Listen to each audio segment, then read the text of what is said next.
Hey everyone. Today I get to hang out with a new friend, Kelsey Abbott. Kelsey is an intuitive human design reader, a certified professional coach, instigator of joy, and the host of the Find Your Awesome podcast. She helps spiritual adventurers remember who they are and why they're here so they can up level with ease. She believes that the universe wants us to be sparkly AF and that joy is our natural state. I agree. When Kelsey isn't playing in her business, she's bringing curiosity, play, and joy to triathlons, a sport that she races as an elite amateur. Well, thank you for being here today, Kelsey. Thanks for having me, Hannah. I'm so excited for this. Same. I think we have a lot in common. We might be the same Enneagram type, perhaps. If we're both sevens, I think we're also, I don't know, I don't meet many sevens. Well, this will be exciting. We'll see how this works out, right? Amazing. So, I know you're an athlete, you're a coach, but I don't think you grew up dreaming of this or kind of knowing that this is what you wanted to be when you grew up. So tell us a little bit about your journey here. No, I told my parents when I was little that I wanted to work with furry animals. And it's very specific and yet not specific at all. I did briefly wonder, I was curious about animal behavior. I went down that route. And then I thought, actually after college or in college, the college counselors were trying to help. And they were like, so do you want to go to med school? I was like, no. Do you want to go to law school? No. Do you want to work in finance? No. Oh, do you want to be a teacher? I was an academic advisor, and that's exactly what I did. I was like, okay, so animals, biology. Do you like biology? Yes, Yes. We're all doing our best. Well, eventually I was like, I don't know, maybe vet school. I did some vet internships. Turns out a lot of it I love. Euthanizing? Nope, I'm out for that. So I did kind of go towards furry animals and non-furry because I worked with a lot of marine animals. And then, so I was a marine biologist I went to graduate school in marine biology. Then I was a marine biologist for a couple of years. Then I moved to science writing. In other words, communicating science, taking the scientific papers and making them accessible and fun and funny for people. And then on the side, I was always teaching swimming, coaching swimming. And that evolved from just an offhand comment I made while coaching once about like why the 13-year-olds weren't doing flip turns all the time. That evolved into me teaching core strength classes, which then evolved into personal training, triathlon coaching.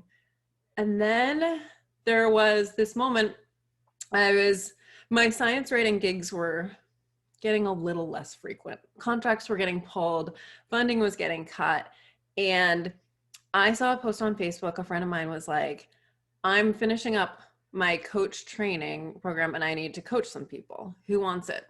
It's interestingly enough, I did not reach out and say, I want to be coached. I reached out and was like, where are you getting training? What is this? It was the first time I'd heard of professional coaching.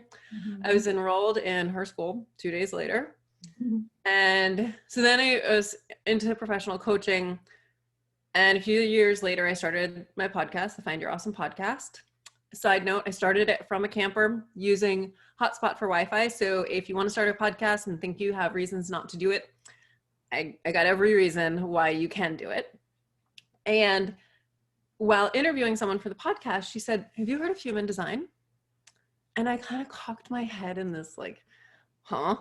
Like, what are you talking about? I had never heard of it. And it sounded sketchy. I was like, no, what's that? And she didn't explain it to me. Instead, she gave me the link to go look up my chart, which if you've ever seen a human design chart, I was like, what do I do with this? It was total nonsense, but I read that I was a manifesting generator. So I took that information and kind of poked around for months.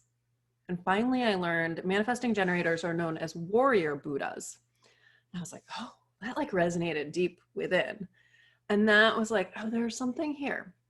So a couple months later, somebody said, oh, you're into human design. You must know Jenna Zoe. And I was like, no, don't know her. Started following her on Instagram, listening to every single podcast she'd done. Like basically created my own school by listening to her on podcasts and listening to everything I could find around human design. And then Jenna offered a training, and I signed up to become a certified reader with her. And that's the very quick version of how I got here. Yeah, I love the twists and turns. And something I tell all of my clients is that in order to succeed here in life is that you have to be decisive, because even if you make the wrong decision, at least you can learn from it and you can make a new decision. And what I'm hearing from you is that you were like decisive enough to be like, okay, I'm going to start this core workout. Okay, I'm going to start a podcast. Okay, I'm going to take this thing, and just being willing to say yes and to kind of roll with the punches, I think is so powerful. I was someone who thought I had my plan all laid out. Like I said, I was an academic advisor. You just like plan for every 4 years, you check the boxes, and then you're supposed to find success. And so I just wanted to underscore that, because I think your approach is really powerful, and being open to the twists and turns and saying yes, and then saying yes to something else perhaps. And I'm curious if in that journey you felt like you were on purpose, or if you felt like you were kind of just floating around, what it actually felt like in real time. Yeah, that's such a good question. I felt like I was on purpose. And it wasn't until, it was after I'd moved on from personal training. Somebody like approached me about personal training, and I was like, I don't do that anymore. And I realized that in a way, that was the only thing I had done that people understood. People knew what a trainer was. And so, and I'm fit. So they understood like, oh, you have muscles, therefore you can help me get muscles. Yeah. And then I saw some people think I'm like really non-committal and flighty. And, while it may have been hundreds of people that thought that, I knew like 2 people that thought that. And I was like, okay, well, they can, go over there. And I know that I'm following the right path. Yeah. Yeah. For me, one of the biggest things was actually, my nose is so itchy right now. I'm sorry. One of the things for me was when I was in coaching school, so I was still doing science rating, but as I said, funding was getting cut. And the truth is most of my income was coming in through triathlon coaching at the time. And I knew I was moving into professional coaching. And I went for a run from the hotel one morning, and I came back from running. And someone who worked at the hotel said, oh, are you a professional athlete? I was like, no, I'm a science writer. And I went back to my room, and I remember in the shower being like, well, that was really interesting. Like right now, being a triathlon coach is really like how you could define yourself, Kelsey. Like in science writing, you've got like 2 clients right now. The truth is, being a triathlon coach is kind of like being a professional athlete in a way, like, it's closer to that. What was it that made you say you're a science writer? And I was like, oh, well, I got my master's degree in marine biology. It's like, I've got that degree. I got to keep it legit. Yeah. So that was an interesting moment of like, oh, well, let's release that. Yeah. And just tell the truth. Wow. Yeah, I love that. And again, this comes back to just making the decision. Like today, I'm a coach, and everyone I meet, that's how I introduce myself. Because if you're a manifestor, you know that what you speak about, you bring about. So let's talk about that commitment to being a coach, and how did what you had learned in human design, how did that map into your coaching as a business? Yeah, so coaching, it's interesting. There was always a piece missing. Like I was always helping people remember who they are, but how do I show them who they are?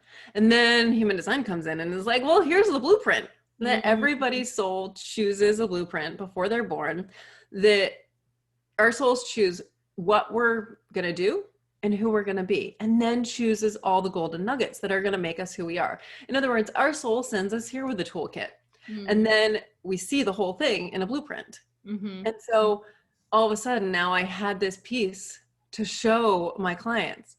I feel like as they're talking about how they need to really buckle down and create these systems, and I'm like, no, you don't. That's never going to work for you. That is not your zone of genius. Please don't waste your energy in that. Yeah. Hire somebody if you feel like you need systems. Yeah, we had another guest on the podcast, Serena Curran, and she talked about this and essentially gave us permission to stop fighting the hard things and stop questioning, why am I like this, and trying to change ourselves, right? Like, oh, I just, to be a business owner, this is a great example. I need more systems. I just have to stick to systems, and I have to be a better planner, and I have to be more organized. But then, she talked about how it's just like jamming your blueprint into like a garbage can because you throw out the essence of you. So I'm curious, and maybe we can talk through the types, or maybe we could think a little bit about how do we just embrace our quirks. Like, okay, I'm not a structured person, or I'm not a scheduler. And again, having that permission to operate in that way. I don't think it's something we have a blueprint for, because right now everyone wants to tell us how to do it, how to change, what worked for them, right? Yes. So know that I have so much to say to this, but the first thing is know that just because something worked for someone else, it has nothing to do with whether or not something worked for you. It's like when I call my parents, my dad loves to tell me what he ate that day. And so it's like my dad telling me he had salmon and broccoli for dinner. That's super. It has nothing to do with me. It's not what I'm eating. It's not what I've eaten in the last year. Like we're cool. So it's basically someone telling you that they built their email list by doing this. It's basically like them telling you that they had salmon and broccoli for dinner.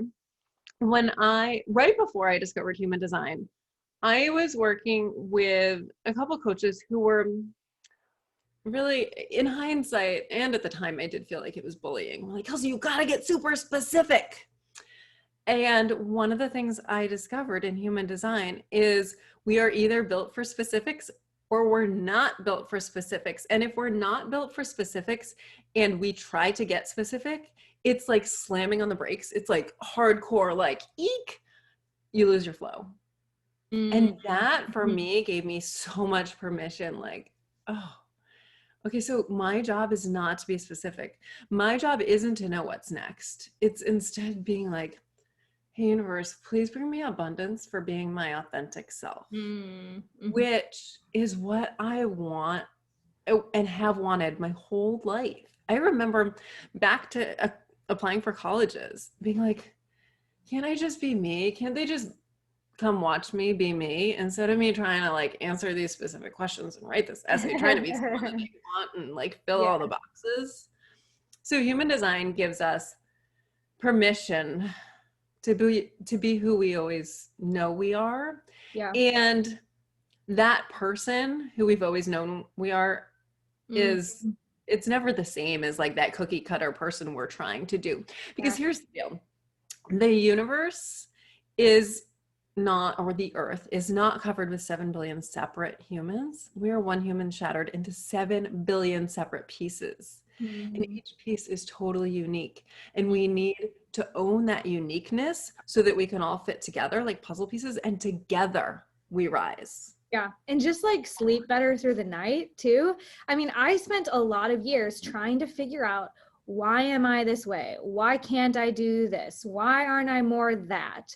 How come I'll never be her, or whatever? And any of these tools, I mentioned to you, I'm not really familiar with human design, but any tool, whether it's astrology or personality types or past life experiences that I've processed, anytime I have more data points that help me understand this, there's a reason why I am this unique, quirky, sometimes frustrating Hanna. And for me, it's helpful to have some of that knowledge base, because if everything is random, that's when I get anxious. So how can we identify, what our blueprint is, or start to get some of these data points for ourselves? Yeah. First, I just want to say to that, learning my Myers-Briggs type is what gave me the courage and confidence to quit my big government job as a marine biologist. I looked around and was like, oh, they all like this. Like, they're all made for this. Yes. I'm not. Yeah. Okay. I'm out of here. Great. Yes. They all like this. I can relate to that too. Like looking around my cubicle, like I used to think they were crazy that they were there for 30 years. Then I'm like, oh, but you love comfort and predictability and doing the same thing day in and day out. I shouldn't be in this room. I'm in the wrong room. Exactly. I was like, I'm in a cage and I don't belong in a cage. That's what I need to know. So human design it's the easiest thing to find out as long as you can find your birth time. So you just need to know your birth date, time, place. A few tips on finding the time, because this is what gets a lot of people stuck. Hopefully it's on your birth certificate and hopefully you have access to your birth certificate. That's the easiest. If not, ask your mom. Check your baby book. At least in Pennsylvania, you can contact the Vital Records Department, because I've had 2 clients do this now.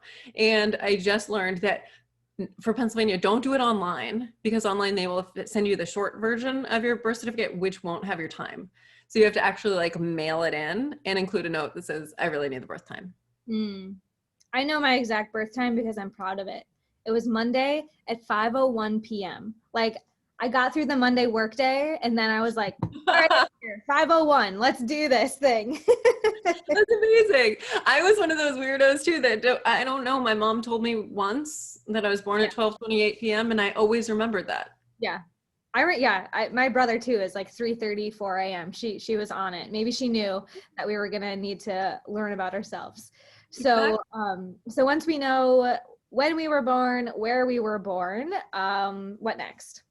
So you can get your chart for free from mybodygraph.com or jovianarchive.com, or you can head over to my website, kelseyAbbott.com, and under the Play With Me tab, there's What is Human Design or New to Human Design. I can't remember exactly what it says, but click there and I'll take care of it for you.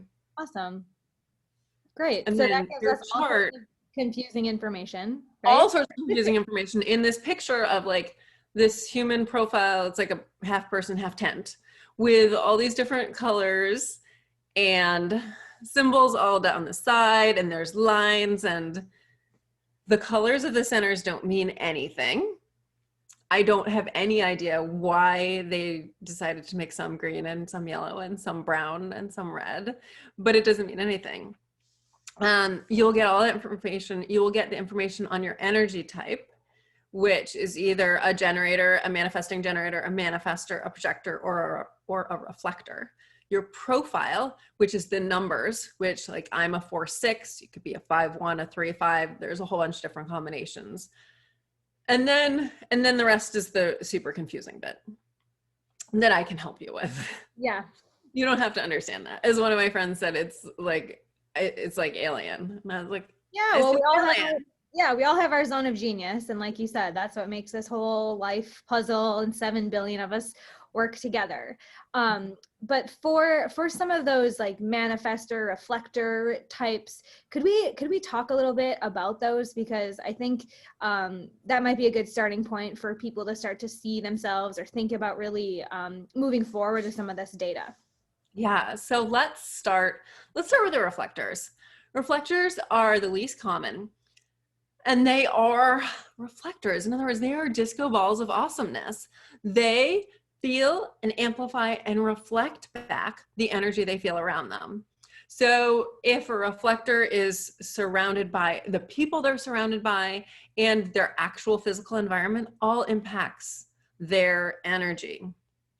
Reflector, like if you want to feel really good about yourself, hang out with a reflector. They're going to reflect your own wisdom right back to you, and you're going to be like, oh, you're so brilliant. And they are so brilliant. And so are you. Yeah. Reflectors are really the ones we want to check in on, especially in 2020. Like, how you doing? Because the whole environment impacts how they're showing up and how they're feeling. We want to keep our reflectors healthy. Mm-hmm. So reflectors, just remember, get in your own energy when you need to make a decision, because you are filled with everyone else's energy. So go like kind of shower and give yourself an energetic shower and get everyone else's energy off you and be by yourself, which could also include sleeping by yourself. So you're not taking in somebody else's energy, and make your decision from there. Wow. See, and give yourself a whole lot of space to make that decision as well. Yeah. And this again, when you have the data point, all the things that it can impact in your life, just these little nuggets that you're sharing right now, I think anyone listening, whether you know your type or not, you can start to think about adjustments that you might make for and tell me if this is totally off, but maybe you have a moment where you're more reflector-like. Can that happen? Or you're only one type always? Well, you know, we're all a little bit of all the types, and the type that you get labeled as is the most dominant type. Reflectors are everybody and nobody. And, you know, sometimes, and everything and nothing. And sometimes, you know I have moments where it's like, I have everything to say and nothing to say. And that's when I feel like I'm like, oh, totally in my reflector vibes right now. Yeah. Yeah. Amazing. All right. So projectors are here to guide us. And projectors, they see things really clearly. In other words, they see us really clearly. They don't see themselves so clearly. And that is the lifelong mission of a projector, to be able to really truly see themselves. And when our projector sees themselves, then they light up like a lighthouse, and everyone else sees them and comes to them and looks for their guidance. Projectors are like birds. They're hanging out on the branch. The rest of us are scrambling around on the ground. And the projector, like I said, sees it all. So the projector is watching calmly from their branch. And let's say there's a chipmunk running around, and the chipmunk is looking for its nuts that it's buried. And so the chipmunk looks up and is like, hey, projector, did you see where I put my nuts? And the projector's like, yeah, they're right over there. Thanks, projector. That's really nice of you. Now imagine that chipmunk is just running around looking for its nuts. And the projector's like, yo, chipmunk, they're over there. And the chipmunk is like, who are you? Shut up. I can find my own nuts. Projectors are supposed to wait for the invitation when it comes time to guide somebody. And that's because we need to clear space to feel your wisdom, projectors. So in the second part of that example, the chipmunk was not ready for the projector's guidance. So when the chipmunk asks the projector for the guidance, totally ready to receive it. So if you're a projector, before you guide somebody, wait for the invitation. And or create the invitation. And know that people who follow you on social media, people who are on your email list, people who are your clients, they have already invited you. Yeah. I was going to say, this sounds like a lot of coach types to me. The Yes. ones that have that wisdom and want to offer it eagerly, but sometimes it's misplaced. Exactly. And the thing is, projectors, if you find yourself getting all judgy, then because you can see everything and you're like, yo, chipmunk, your nuts are over there, dumbass, then check yourself. And that is your sign that you're out of alignment. So what's missing? Oh, you didn't create the invitation first. Yeah. You didn't say like, chipmunk, I might be able to help. And then the chipmunk was like, oh, I didn't even see you up there. Yeah. Please help me. And I love how you're talking about like the two sides to every coin. Like you can either be really wise and helpful or judgy. And I mean, when we think about ourselves as humans, right? Like any of our strengths could be perceived as a weakness or a challenge in certain contexts. And again, it's about like owning it. Like, great, like that is you. And once you have the awareness, then hopefully you can choose the shiny side of the coin more often than the judgy side, perhaps. Exactly. And that's actually a good segue into manifestors.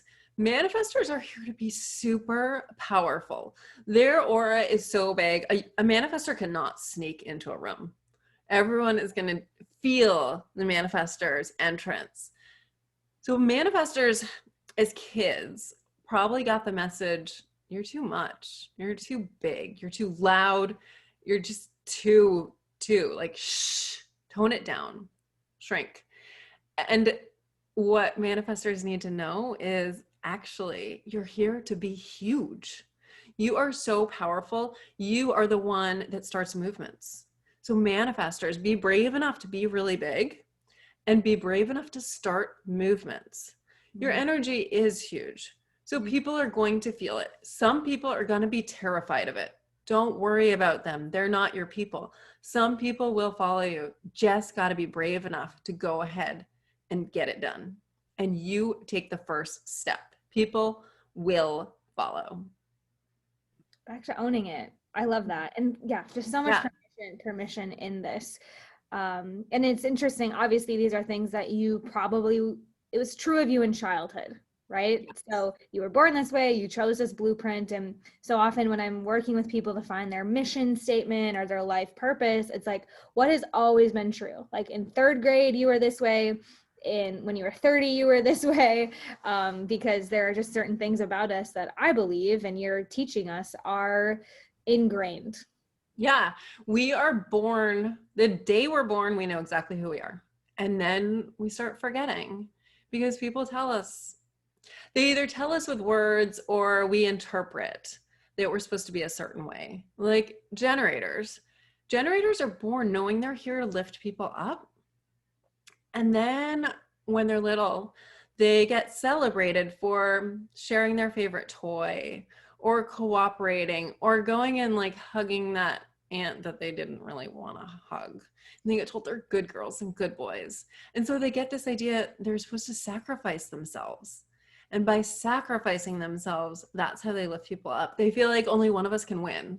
And I really want other people to win, so I'll sacrifice myself. And coaches, this can be in this silly little thing that we do in this online business world, which is scheduling like a group call for a time when it's best for your clients, but it ends up being 2 a.m. your time. No. Please don't do that, because your clients are attracted to you because you are super sparkly. And that juiciness, that magnetism, it makes you irresistible. When you are in your sparkle, you elevate the people around you. And that's what your clients want from you. They don't want you to sacrifice. The only thing they're going to get from that sacrifice is like, oh, sweet, the time was convenient. Yeah. But the call itself is not going to be filled with magic. But if you are at your juiciest and sparkliest, holy moly, you're going to change the world. Yeah. Yeah, I love that. And this is probably to the, like, we all should be sparkly AF, right? And in our shine and in our sparkle, because and this idea of all of us being 7 billion puzzle pieces, like we have to fit together and like own our place and our greatness. So is this true just of the manifesting type or of all types? That we're all supposed to be sparkly? Yeah, like be like sticking to your shine and sparkle. All of us are here to be sparkly. And for generators and manifesting generators, that's like our biggest gift to the world, is our sparkle, our juice. This is how we elevate the world. Yeah. Not by sacrificing, not by shrinking, but by being really big. And manifesting generators, we're here to play. And what you were saying, Hannah, but like, what did you do as a little kid? I played. What did I love to do? What did I love to do when I was 30? Play. And then as I learn human design, what am I supposed to do? What am I here to do? Play. Manifesting generators are here to follow the joy. And we actually are supposed to like jump from thing to thing to thing to thing. Yeah. And that's, you heard my path. It was a lot of bouncing. As you were talking, I was really resonating. So I went and jumped in and got my chart, and I am through and through manifesting generator. So to all of my family members who have watched me start 10 different businesses in the last 5 years, I was born this way, people. You're here to, as MGs, we're here to do things that other people think are impossible and to do it with so much joy. There's that societal belief that we're supposed to put our nose to the grindstone and just get it done. That is, we're here to show, no, we're all here. This is a giant like bouncy castle, and we're just here to play. I was recently talking to one of my childhood best friends. She's known me since 2nd grade, and she has a sister that's a little bit older than us. And I was, again, giving my update of like, yeah, and we're doing this other crazy thing, and we're moving to Mexico, and the business is doing this great thing. And, she's used to hearing this from me, and she kind of laughed. And she's like, I was talking to my sister the other day who was thinking about you, Hannah. And she's like, maybe Hannah isn't the crazy one. Maybe we are supposed to just follow joy. And it was such this like tongue-in-cheek kind of comment coming from folks who probably don't have the same birth blueprint as I do, because they have really succeeded and like owning a home and having a family and staying in the same job for a long time. And it was just so interesting to me that our beliefs can be so wildly different that like it was a joke. Like it was a joke to follow joy. And I don't know, you tell me, is this a societal thing that has taught us that like you have to put your nose to the grind? Is this a blueprint thing? Is this a personality type? Or why do some of us really believe and follow joy while others think that they have to earn it? If that's conditioning. Okay. None of us are here to be miserable. We're actually all here for the joy. Every single one of us. And by following the joy, it's like we're going to be pulled up the mountain. The thing is, as you learn your design, it shows us how we are supposed to flow through life with ease. You don't have to be on the struggle bus. Yeah. When we get this idea like life is hard and you're supposed to be on the struggle bus, we're all struggling. Well, guess what? There's another way. Yeah. In fact, generators and manifesting generators in particular, let go of the heavy and the hard. It is not for you. And this shows up in the simplest places. My assistant is a generator. So we use this all the time. Like I'll be like, that feels heavy and hard. How's that feel for you? And she's like, heavy and hard. I'm like, okay, not that way. Then pivot. We're not going to do this. Yeah. The way Abraham talks about this is to get on the raft flowing downstream. So many of us get in a canoe with a paddle and we effort our way against the current, when if you just let go of it all, you would have a lovely downstream float. And I think that's another powerful visualization of, okay, does this project or does this decision feel like I'm going to need paddles and effort, or like, can I just let that go and see what's downstream for me? And we're like not just paddling up the stream, we've pulled a muscle and we're still paddling upstream the same way. Yeah, just turn around. Yeah, the raft is breaking. And yeah. All right.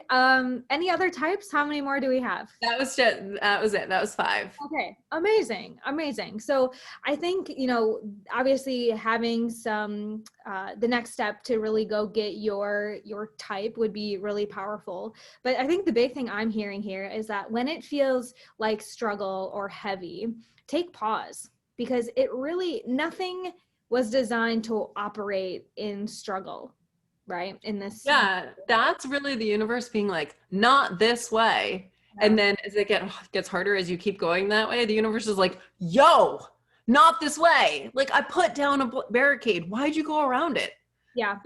And I know people listening can see this in their business, right? When they've said, okay, I'm going to copy and paste what she told me to do, or I'm going to follow the system and just keep beating my head against this thing that's supposed to work.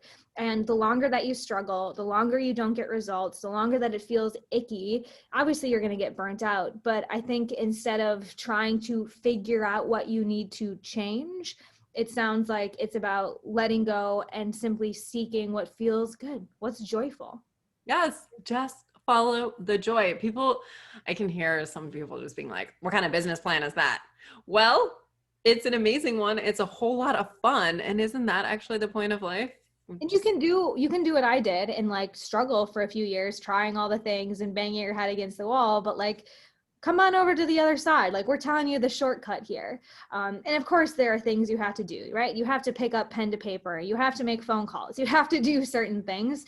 But I think if you are doing it with that underpinning of joy and excitement, you'll find yourself going further faster.